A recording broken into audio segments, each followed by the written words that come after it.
Olá pessoal, tudo bem com vocês? Meu nome é Eric Brito e hoje vamos continuar o nosso curso de confiabilidade de conversores eletrônicos. Na aula de hoje vamos discutir a modelagem eletrotérmica de semicondutores. Essa aula vai ser dividida em três partes. Na primeira parte, vamos aprender como calcular as perdas dissipadas nos semicondutores e ver qual que é a modelagem eletrotérmica que vamos utilizar para a estimativa da temperatura de junção desses semicondutores. Na parte 2, vamos discutir o carregamento térmico de longo termo e curto termo e vamos ver como que a gente analisa, como que a gente considera resistências térmicas de encapsulamento e do dissipador. A parte 3 vai ser uma parte de simulação, onde eu vou demonstrar para vocês alguns passos para calcular essas perdas e a temperatura utilizando os softwares Plex e MATLAB. Bem, pessoal, vamos começar com os cálculos de perdas dissipadas nos semicondutores. Bem, para a gente fazer uma introdução do problema, a gente já viu nas aulas passadas que a temperatura é um fator crítico na confiabilidade tanto dos semicondutores como dos capacitores, dos magnéticos e etc. Então, já que o objetivo dessa disciplina é avaliar a confiabilidade de um inversor fotovoltaico, de um conversor eletrônico qualquer, a gente precisa aprender primeiramente como calcular essa temperatura de operação do componente. No caso dos semicondutores, a gente está interessado na temperatura de junção. Então, para isso, a gente vai precisar fazer uma análise em multidomínios, uma análise multifísica, onde a gente precisa considerar um domínio elétrico, certo? Uma simulação elétrica, um modelo elétrico, e a gente precisa analisar também um modelo térmico, Esse modelo elétrico, pessoal, a gente vai ter como entrada nele os perfis de missão de operação desse conversor. Se for um inversor fotovoltaico, seria a irradiância e a temperatura. Se for um sistema eólico, a gente teria que considerar os perfis de velocidade do vento. Se for um caso com baterias, a gente teria que considerar os perfis de carga e descarga da bateria. Então, essa entrada dos perfis de missão, os perfis de operação do circuito elétrico, vão, na verdade, ser traduzidos em tensão e corrente elétrica. E essas tensões e correntes que vão atravessar os componentes vão dar origem às perdas dissipadas nesse componente, que é o que a gente vai considerar como saída desse modelo elétrico. Por que saída? Porque nós vamos utilizar essas perdas como entradas dos modelos térmicos, onde o objetivo da gente é calcular qual que seriam as suas temperaturas de operação. Então, basicamente, vai existir uma relação entre esses dois domínios. E é muito importante que a gente observe que muitas vezes a saída de um modelo, por exemplo, a temperatura de operação, ela vai influenciar na operação elétrica desse conversor. Por exemplo, a temperatura de junção ela está diretamente relacionada com as perdas. Tem uma realimentação aqui entre esses dois modelos. E além disso, é importante a gente perceber que muitas dessas análises elas vão ser em regime permanente. Porque na análise de perdas, muitas vezes a gente não está interessado no transitório do componente. Esse transitório ele pode ser tão rápido que a perda dissipada, aquela diferença de perda, ela pode ser desconsiderada. Então, isso nos permite fazer várias simplificações nas simulações elétricas com o objetivo de simplificar o esforço computacional que a gente precisa fazer e conseguir calcular essas perdas em regime permanente de uma forma mais simples. Tá? Bom, então vamos começar, pessoal. Vocês já viram na aula sobre os mecanismos de falhas de semicondutores, um pouco sobre o funcionamento de IGBTs, MOSFETs e diodos. Aqui, nessa parte, não é objetivo da gente discutir o princípio de funcionamento e de onde que essas perdas nesses componentes são oriundas, mas nós vamos discutir um pouco sobre as perdas no IGBT. Poderia ser no MOSFET também, mas para simplificar a nossa análise aqui, vamos falar só do IGBT, tá? Aqui eu tenho uma curva de operação do IGBT ao ligar e ao desligar, Então imagine que nessa região aqui nessa região aqui, eu tô com o meu aqui, eu tô nessa região aqui, o meu IGBT ele está conduzindo, certo? Então existe uma corrente de coletor.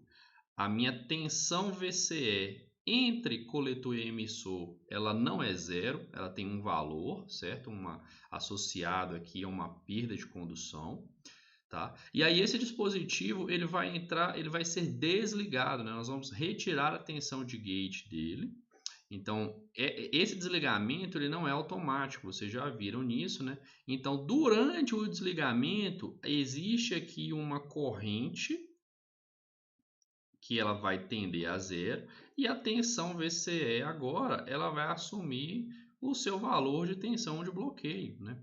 Então até que se atinja esses tempos, né, esses tempos aqui que são definidos por norma, tá? Tem uma norma que especifica que as perdas ao desligar elas são, você começa a computar elas quando a tensão VGE ela atinge 90% do seu valor inicial e você deixa de computá-las quando a corrente cai até 2%, né? Então aqui nessa região VCE nós temos aqui uma perda ao desligar, desculpa, né? Aí o dispositivo ele fica desligado, né? O IGBT ele fica desligado, aqui a gente vai ter uma corrente praticamente zero, nós não temos perdas aqui nesse momento. E daí depois a gente vai ligar esse dispositivo, né? No tempo T3, por exemplo, que a gente vai ligar. Então a minha corrente ela tende a se restabelecer, ao passo que a minha tensão ela vai reduzir, né? Aqui novamente nós temos uma perda ao desligar. E quando chega nessa região aqui, mais uma vez, nós vamos ter as perdas de condução, que temos corrente com uma tensão que não é zero. Então a gente pode dizer que as perdas no IGBT elas são um somatório das perdas de condução e das perdas de chaveamento, né? Precisamos lembrar que em conversores eletrônicos esses transistores, né, esses componentes, eles vão trabalhar chaveando o tempo todo praticamente, né? As perdas de condução a gente pode calcular elas, né, como uma integral no período do VCE vezes a corrente IC, né? E as perdas de chaveamento, elas são dependentes, né, das energias ao ligar e ao desligar, que são calculadas aqui também como a integral do VCE vezes IC, nesse intervalo de tempo ao ligar e ao desligar. E elas têm uma dependência linear com a frequência de chaveamento. Isso quer dizer, está aqui diretamente relacionado com o número de eventos de ligar e desligar num período de chaveamento que a gente tem, certo? Então, com isso, a gente consegue calcular as perdas do IGBT. As perdas do diodo elas vão ser parecidas, tá? A gente tem que nós também vamos ter perdas de condução do diodo e perdas de chaveamento. As perdas de condução elas são bem análogas, né? Imagine aqui que eu tenho neste momento aqui, eu tenho aqui a minha corrente IF. Não, desculpa. É isso mesmo. Aqui eu tenho a minha corrente IF, né? Aqui. E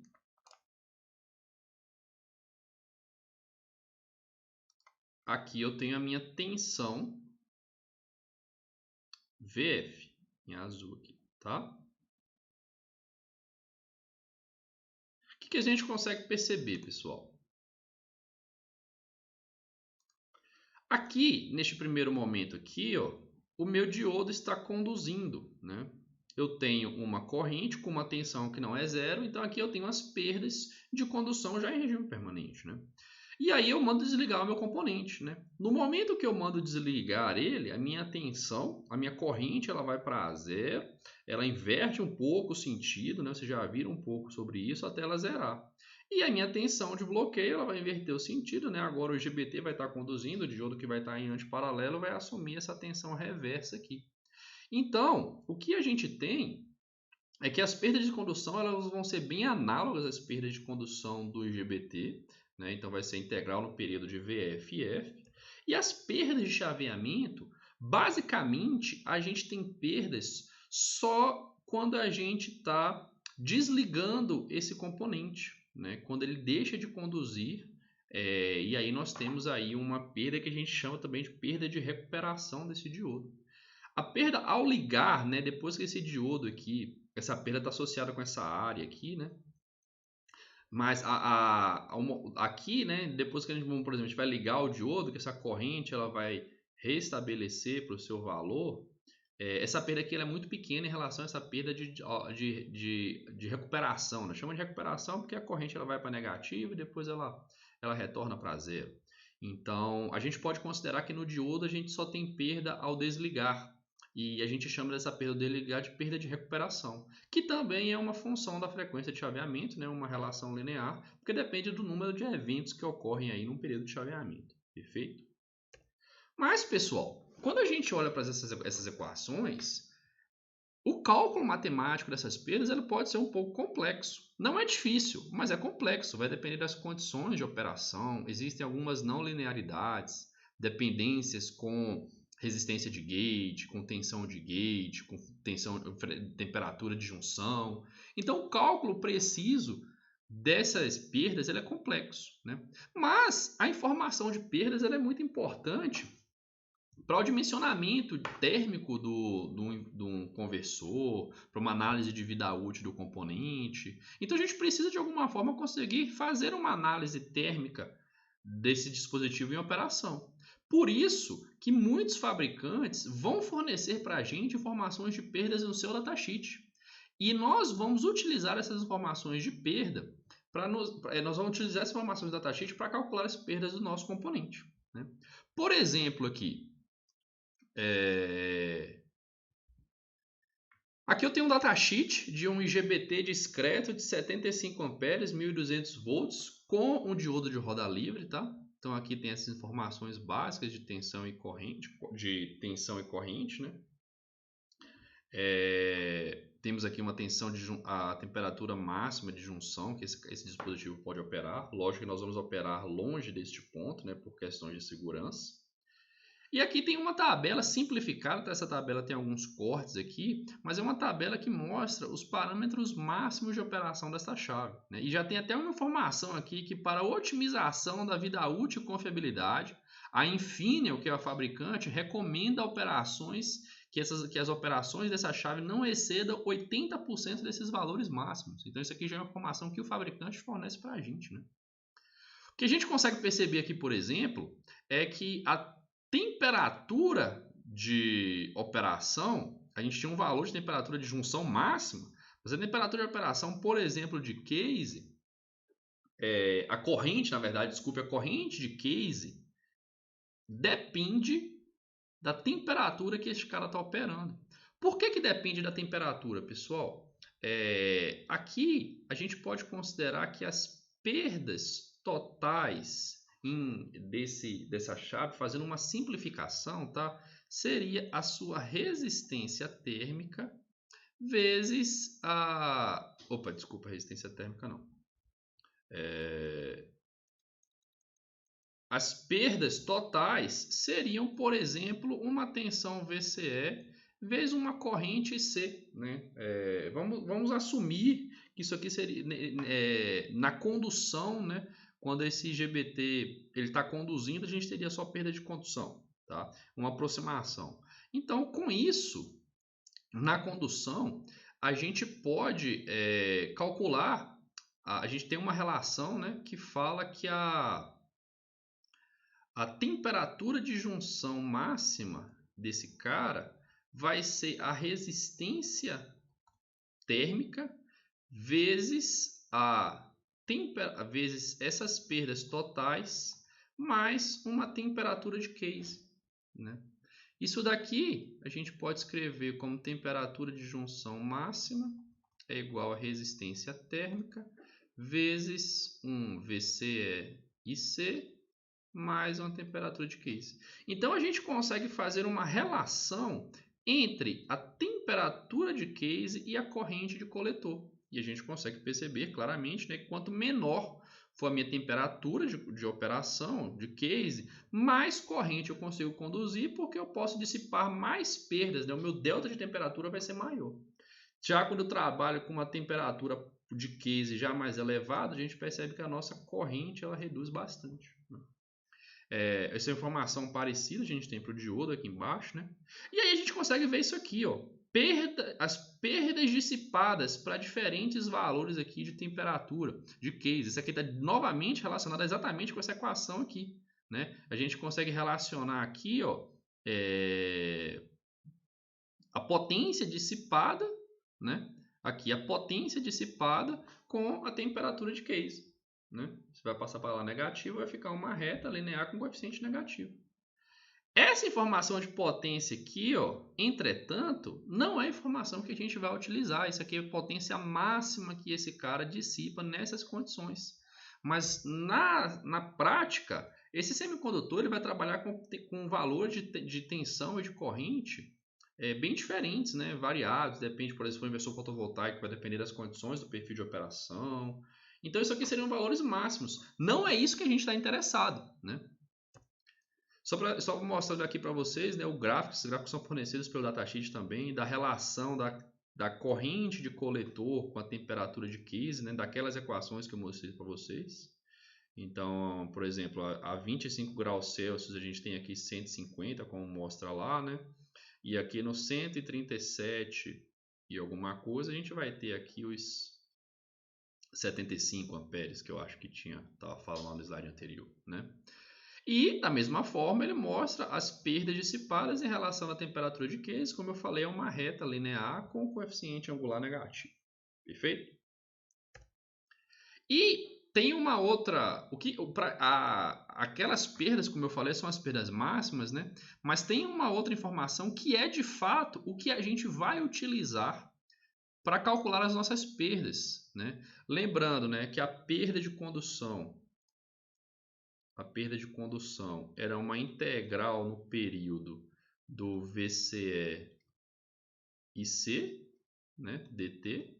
Então aqui este datasheet ele me dá um gráfico que relaciona o VCE com IC para diferentes tensões de gate, né? Vamos pegar, por exemplo, aqui como referência aqui essa aqui de 15 volts, né, de VGE, tá? Então, isso aqui de alguma forma, isso aqui vai nos ajudar a calcular as perdas de condução, né? E as perdas de chaveamento, se vocês lembrarem, era a frequência de chaveamento, né, vezes o E-on mais o E-off. E esses caras aqui, claramente, vão depender do valor da corrente, né? Então, aqui tem um gráfico que relaciona essas perdas com a corrente coletor, tá? Isso daqui é o que a gente vai utilizar no Plex para nos auxiliar. Vocês vão ver que tem uma interface térmica no Plex para nos auxiliar a calcular as perdas dos componentes, né? E como que esses gráficos eles são obtidos? Tem um circuito de teste conectado com uma carga indutiva, tá? E aí aqui a gente tem uma fonte CC alimentando esse meu circuito de teste, né? Na parte de cima aqui eu tenho o IGBT sobre teste, né? De Device Under Test. E aqui na parte de baixo, aqui na parte de cima eu tenho o diodo sobre teste, né? Esse gate desse transistor de cima, que é idêntico ao de baixo, ele está conectado aqui nesse ponto para garantir, né, que a gente consiga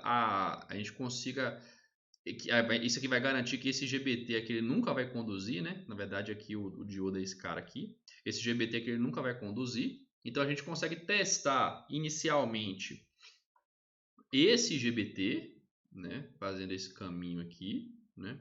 E depois a gente testa o diodo com essa carga indutiva descarregando em cima dele. Perfeito? Então, esse teste aqui, ele é realizado, né?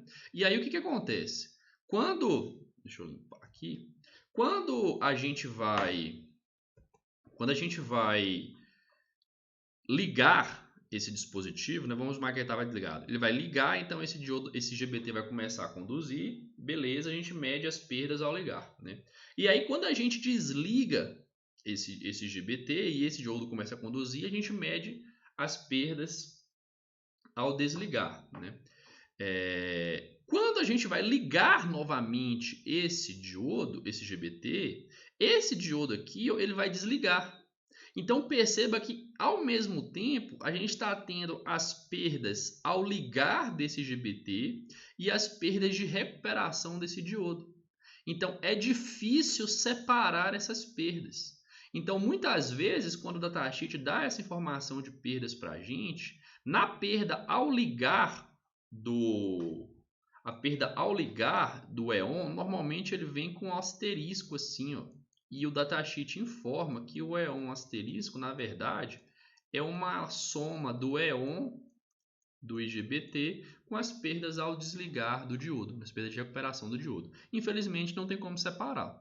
Existem algumas metodologias, tá, que a gente pode utilizar para separar. A gente pode, por exemplo, como as características do IGBT e do diodo, muitas vezes elas são feitas, né, para casar, serem próximas, justamente porque essas perdas vão acontecer simultaneamente. A gente pode considerar metade para um lado, metade para o outro. Existem alguns datasheets que dão essa perda separada, então isso pode nos dar um feeling mais ou menos de como funciona, né? Mas na prática tem essa dificuldade aí com esse circuito de teste. Bom, e tem um outro gráfico muito importante que a gente vai utilizar, né? Que ele é um gráfico do transitório da impedância térmica do IGBT e do diodo, né? O que seria esse transitório, na verdade? Existe um circuito, que a gente vai estudar bastante esse circuito nesta aula ainda, que é um circuito chamado de circuito equivalente de Foster, né, que possuem vários elementos esse circuito, né, vários pares de resistências e capacitâncias, e cada par desse possui uma constante de tempo associada.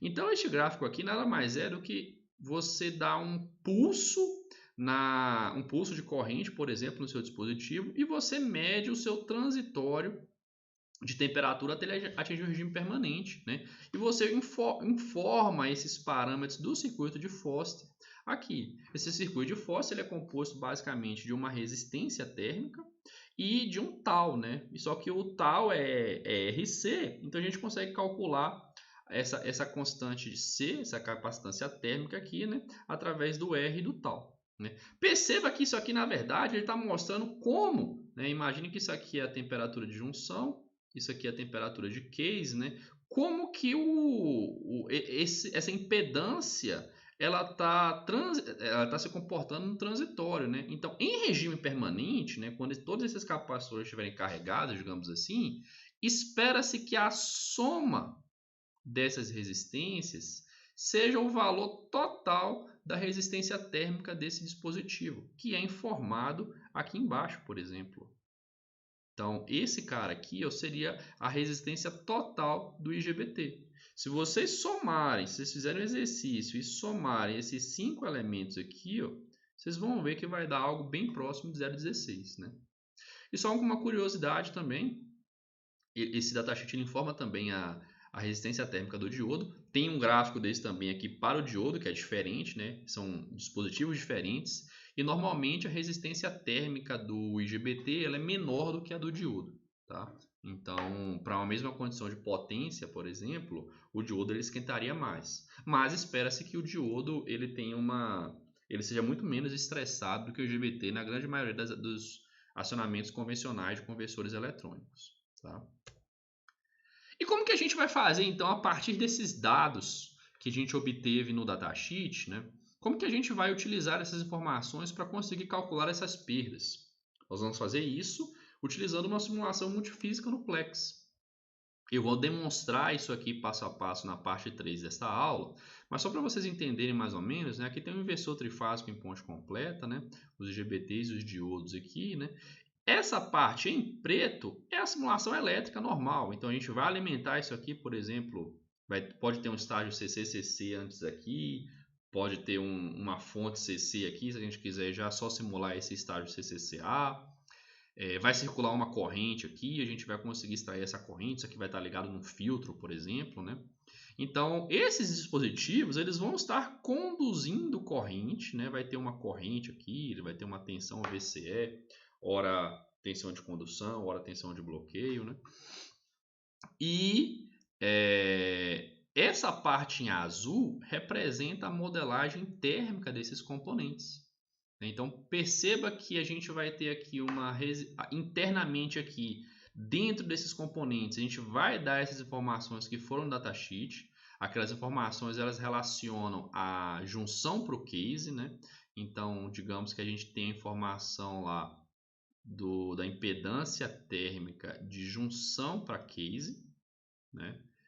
Aqui a gente tem um circuito que a gente conecta a resistência térmica de case para heatsink, né? De cada um desses elementos. Perceba que eu tenho 1, 2, 3, 4, 5, 6, que eu tenho 6 IGBTs diodos, né? Em série com eles, eu vou ter uma informação da resistência térmica do heatsink para o ambiente, conectada a uma fonte externa aqui, que pode me representar, por exemplo, a temperatura ambiente neste momento, né? Se a gente analisar com calma, né, considerar que esse inversor ele trabalha equilibrado entre as suas fases, né, a gente pode assumir que as perdas nesta fase elas são iguais nesse braço, né, elas são iguais a nesse, que elas são iguais a nesse, e nos dispositivos também, né? A perda é quando esse cara está conduzindo, é igual a perda quando esse cara está conduzindo, etc. Né? De forma que, né, se vocês fizerem um exercício, vocês vão perceber que esta resistência aqui, ó, ela está em paralelo com essa daqui. E que está em paralelo com essa, que está em paralelo com essa, e etc.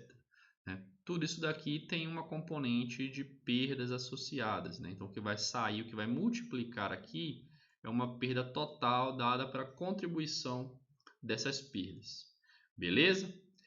E aqui tem a interface a interface da parte térmica, né? Onde a gente consegue informar para o IGBT, né? Perceba que aqui tem informação se é um IGBT ou se é um diodo. A gente informa qual que é a perda ao ligar, perda ao desligar, perda de condução, a impedância térmica, né? Tudo isso é informado aqui e aí a gente vai gerar uma quantidade de pontos, né? Uma tabela, e o próprio Plex vai fazer uma interpolação linear entre os pontos. Então, você utiliza isso e para uma condição determinada de operação da sua simulação elétrica, ele vai te retornar as perdas e, consequentemente, a temperatura. Mas a gente vai ver isso com detalhes na parte 3 dessa aula. Vamos avançar agora, pessoal, para ver como que a gente consegue calcular, fazer uma modelagem eletrotérmica de forma que a gente consiga calcular ou estimar qual que é a temperatura de junção desses componentes, né, do IGBT e do diodo. Né? Para isso, vamos imaginar que a gente já tem disponível a informação de perdas e da dinâmica térmica dos componentes. Essas perdas aqui, vamos supor que a gente obteve lá do circuito elétrico, né? E essa dinâmica do circuito elétrico e do datasheet, né? E essa dinâmica térmica aqui ela também veio do datasheet. Perfeito? Então, existem dois modelos térmicos que a gente pode utilizar para estimar a temperatura de junção desses semicondutores, que é a rede térmica de Foster, que eu já apresentei para vocês, e a rede térmica de Cauer. Né? Essas duas redes, elas relacionam, pessoal, temperatura de junção com temperatura de encapsulamento, ou temperatura de case. Tá? Então, isso daqui está só relacionado com a troca de calor entre a junção e o encapsulamento, né? Dado como entrada as perdas que são dissipadas aqui no componente. Perfeito? Vamos ver aqui quais são as características individuais de cada um. Só mostrando para vocês, né, que aquele circuito de Foster de Cauer, eles representam só junção para case, como eu falei, né? Existe toda uma parte externa de case para heatsink, para dissipador, para o meio ambiente, que a gente também precisa considerar, tanto no Cauer quanto no Foster. E a gente vai discutir isso mais para frente nesta aula, né? Então agora a gente está analisando só junção para case, perfeito? Bom, o modelo de Cauer, pessoal, ele possui uma representação física do fluxo de calor no interior do semicondutor. Então, imagine aqui um corte transversal de um IGBT, né, do módulo de IGBT. A gente tem aqui o transistor, o diodo, os chips são soldados aqui no cobre, e aí tem um substrato de cobre também, que são soldados aqui no base plate, e aí a gente já tem externa que é o componente, a pasta térmica e o heatsink, né? Então, cada uma dessas camadas aqui, pessoal, possui uma impedância térmica diferente. Perceba que eu tenho 1, 2, 3, 4, 5, 6, 7 camadas. Cada uma vai possuir aqui uma impedância térmica diferente. Então, eu consigo, né, atribuir uma resistência e uma capacitância para cada uma dessas camadas, né? E com isso, o meu modelo de case ele vai representar como que o fluxo de calor percorre o interior deste componente, né? A grande vantagem de utilizar o modelo de Cauer é justamente essa: você tem uma informação real do que está acontecendo lá dentro, né? A desvantagem, entretanto, é que obter essa tabela aqui, com essas informações, não é trivial. Isso depende da geometria do componente, da tecnologia do componente, e muitas vezes essas informações não são fornecidas pelo fabricante. Então, é muito difícil a gente conseguir isso daqui, tá? Então, essa é uma desvantagem do modelo de Cauer. Já o modelo de Foster, ele não tem representação física nenhuma. O modelo de Foster basicamente você pega o seu componente, você dá um degrau de perdas nele e você mede o transitório da resposta você mede o transitório da temperatura até atingir o regime permanente, né? E aí, através dessa curva, você faz um curve fit e você fita os parâmetros de resistência e capacitância de forma que o seu modelo Foster represente esta curva, né? E aí você pode ter 3, 4, 5, 6 elementos, dependendo de como você quer. Quanto mais elementos, né, mais preciso fica o seu fitting aqui. Então, normalmente você vai ver datasheets aí com 4, 5, até 6 elementos, né? Eu já vi alguns com 3, alguns com 6 ou 7, mas o normal mais são 4 ou 5 elementos. Então, o Foster já apresenta uma desvantagem clara, que ele não tem representação física nenhuma, mas uma grande vantagem do modelo de Foster é que a sua função de transferência ela é muito simples de se calcular, né? Convido vocês aí a tentarem calcular essa resposta em frequência aqui desse conjunto de elementos, né, de pares RC, e consequentemente ele vai ter uma resposta no tempo, né, a resposta no tempo da impedância térmica deste modelo, ela também é muito simples, né, e é muito fácil de ser utilizada analiticamente, né? Quando você pega o modelo Cauer, por exemplo, a função de transferência dele é bem complexa, né? Quanto mais elementos você tem, mais complexa ela fica. E obter essa resposta no tempo não é trivial. Vocês vão perceber mais para frente que a gente precisa de uma informação dessa impedância térmica no tempo para fazer a nossa modelagem eletrotérmica completa. Então, isso daqui é de grande ajuda e isso é o que faz o modelo Foster ser um dos mais utilizados, tá? Mas o modelo Cauer também tem suas vantagens, né? Aqui é uma comparação que eu fiz, tá? Utilizando aquela chave de 75 amperes que eu mostrei para vocês, só para a gente entender como que o modelo Foster e o modelo Cauer funcionam, perfeito? Então, basicamente, eu apliquei um degrau unitário apenas naquelas impedâncias. Então, eu peguei esses circuitos aqui, né? E dei um degrau de perdas nele aqui e estou medindo um transitório. Os circuitos, pessoal, eles representam a mesma dinâmica. Então, eles têm que dar a mesma resposta. Então, se a gente analisar aqui essas duas curvas, para este teste, elas são idênticas, né? O que deveria ser, afinal, os modelos representam a mesma coisa. Só que quando a gente conecta isso num circuito térmico completo, ou seja, eu estou considerando, no caso aqui eu não estou considerando resistência de case para heatsink, mas eu poderia estar considerando, né? Estou considerando aqui uma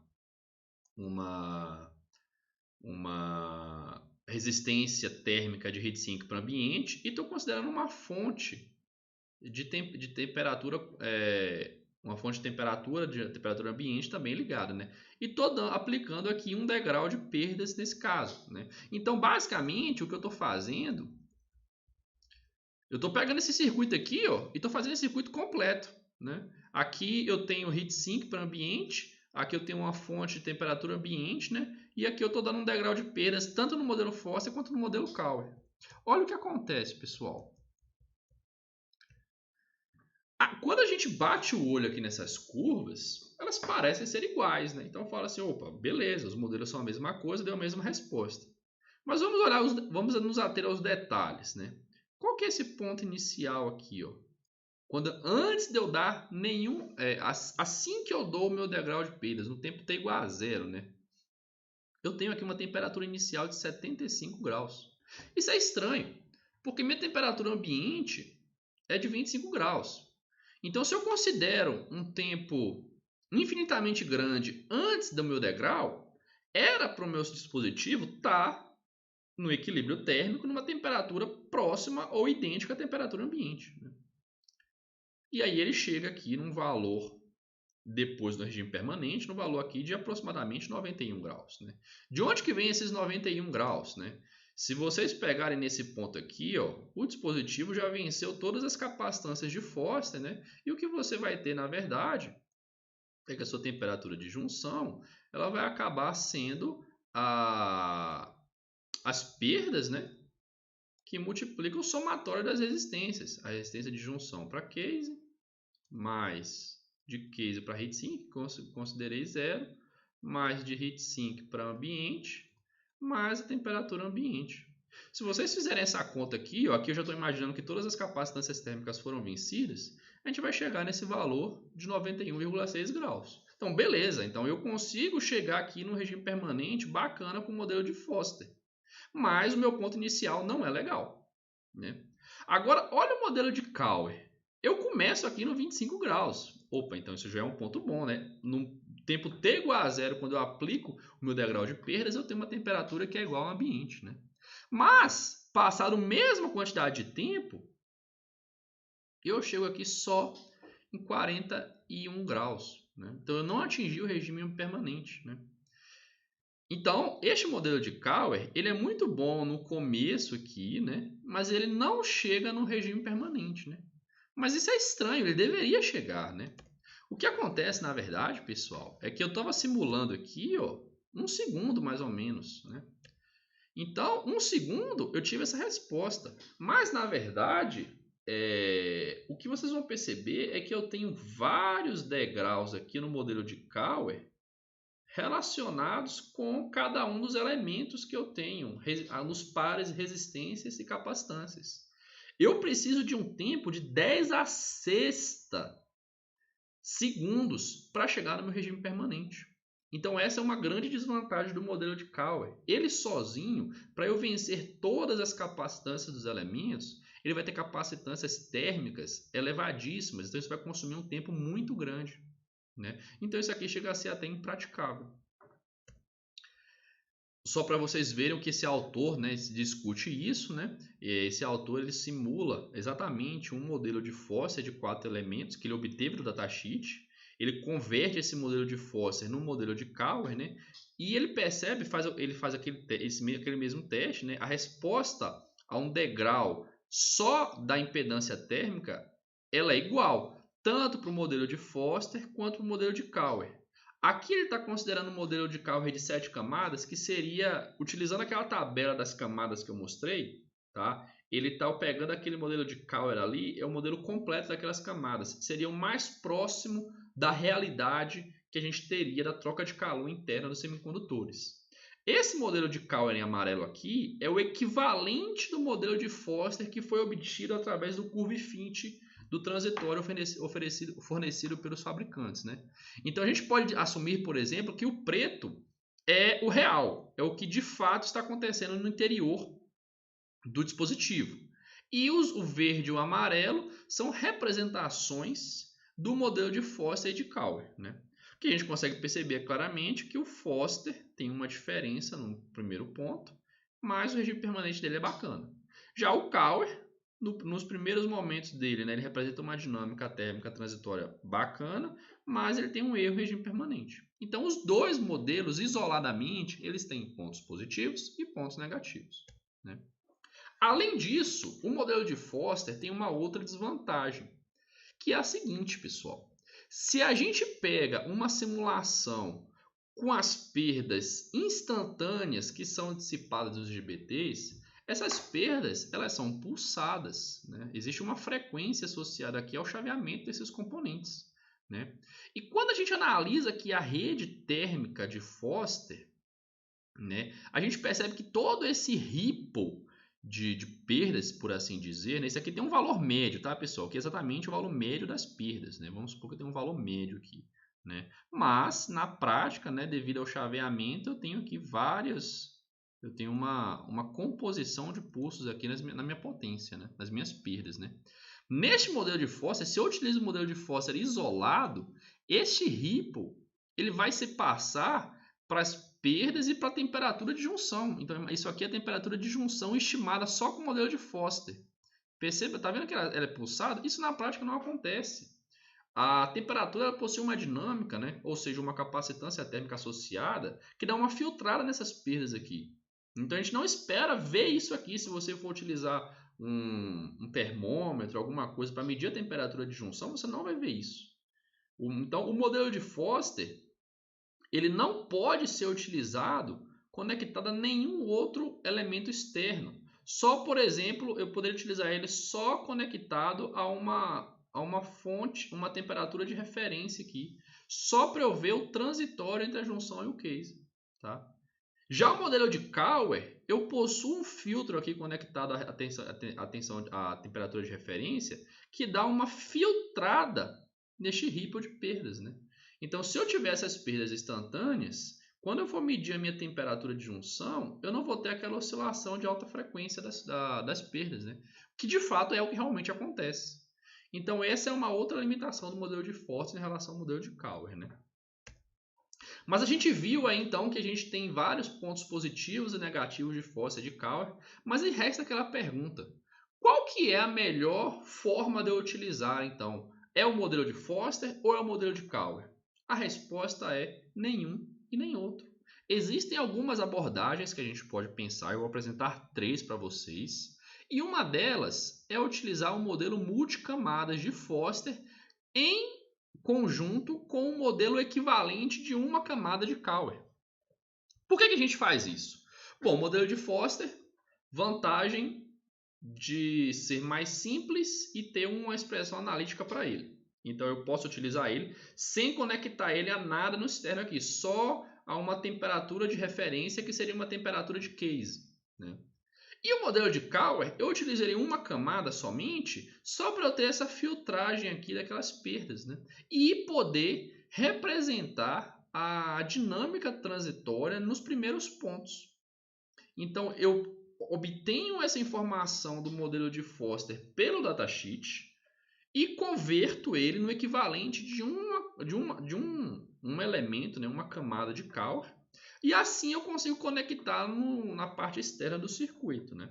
E como que ficaria isso então? Só para a gente ver, ó, Foster, problema nos primeiros pontos, regime permanente ok. Cauer, se eu tivesse um Cauer com 5 camadas, né? Primeiros pontos ok, problema com erro em regime permanente. Né? E quando eu faço esse equivalente de Foster com Cauer, perceba que no mesmo tempo de 1 segundo eu tenho um comportamento que representa melhor tanto a dinâmica térmica transitória quanto em regime permanente. Então, essa é uma abordagem, é uma das mais recomendadas, é uma que eu aconselho vocês a utilizar. Só que isso aqui, né? E como que eu faço, né? Só explicando para vocês, como que eu faço para obter esse equivalente de uma camada de Cauer? Porque normalmente no MATLAB tem função de converte Foster para Cauer, no Plex tem função que converte de Foster para Cauer, mas eles convertem para o mesmo número de elementos. Então, se o Cauer tem 5 camadas, se o Foster que você conseguiu no datasheet tem 5 camadas, ele vai converter para um Cauer de 5 camadas. Mas como que eu faço para converter um Foster de multicamadas para um Cauer de uma camada? Né? Vamos analisar aqui a resposta da impedância de Foster no tempo. Né? Imagine que você deu um degrau só no transitório de Foster. E vamos aplicar a definição de constante de tempo. Né? Aqui eu tenho uma constante de tempo associada tal. Né? Essa constante de tempo, ela me diz, né? Essa constante de tempo tal, que é o RC, ela me diz o tempo que leva para essa minha resposta à impedância atingir 63,2% do valor em regime permanente. Né? Então, eu consigo definir qual que é esse tal a partir da minha resposta de Foster. A minha resistência térmica ela tem que ser a mesma da resistência térmica total do circuito. Perceba que a resistência térmica de Foster, se eu tiver 5 elementos, eu vou ter vários valores picados, mas a soma deles, no final, tem que dar o total, a resistência térmica total que foi informado no datasheet. Porque em regime permanente, eu vou ter aquela temperatura obtida que é dada basicamente pela multiplicação das perdas pela resistência térmica, né? Então, se na minha rede de Cauer eu só tenho uma resistência térmica, essa resistência térmica tem que ser o total que foi fornecido pelo datasheet, né? Então, se eu tenho tal e eu tenho R, eu consigo calcular o C, né? Então, essa seria uma das formas de conseguir calcular esse equivalente de Cauer de uma camada. Existe uma segunda abordagem que ela utiliza um modelo multicamadas de Foster com filtro passa-baixa de Cauer. De fato, a gente já viu que o Cauer ele funciona como filtro para diminuir aquelas oscilações de alta frequência das perdas, né, da potência. Mas esse filtro passa-baixa, por que esse autor chama isso de filtro passa-baixa? Né? Porque ele vai ter frequências de corte associadas, né? E aí ele vai desenvolver uma metodologia para ver qual que é a ordem ideal desse filtro. Eu acho que nesse artigo ele chega que a ordem ideal seriam 3, um filtro de terceira ordem, né? E ele propõe algumas metodologias para achar essa frequência de terceira ordem, né? Com isso, a gente tem aqui um modelo que é mais preciso do que a primeira abordagem, né? E aí, se você tiver uma simulação, se você tiver um estudo que você necessite modelar mais assertivamente o transitório de temperatura entre dois pontos, eu recomendo que você dê uma olhada nessa segunda abordagem aqui, né? Veja como que esse autor sugere que você encontre essas frequências de corte do filtro, né? E você faça aí, você defina a sua rede de Cauer de forma a você ter uma melhor resposta, né? E aí a gente tem uma terceira abordagem que eu queria mostrar para vocês, que é o seguinte. Vamos imaginar, né? Essa aqui é aquela curva que eu já apresentei para vocês. Perceba que esse dispositivo, ele dado um degrau de perdas nele, né? Perceba que ele atinge aqui, ó, o regime permanente. Vou pegar esse ponto aqui, ó, cerca de 0,1 segundos. Né? Então, em 0,1 segundos, esse dispositivo ele já venceu toda a sua capacitância térmica. E aí, se a gente para e pensa que a gente tem um período de amostragem no meu perfil de operação de 1 segundo, né? Então quer dizer que já ficou 10 vezes mais do que essa chave leva para atingir o regime permanente. E 1 segundo, para ser bem sincero, é um período de amostragem até alto. Muitas vezes a gente vai ter 1 minuto, 5 minutos, 15 minutos ou até meia hora.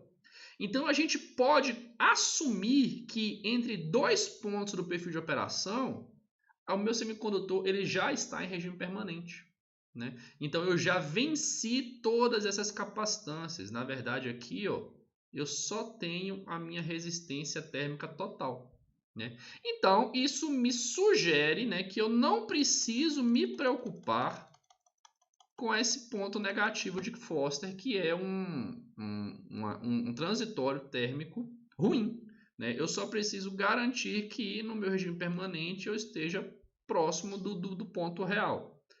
Com isso, então, eu posso utilizar só o modelo de Foster. Seria uma simplificação da primeira abordagem. Eu não preciso daquele equivalente de cálculo.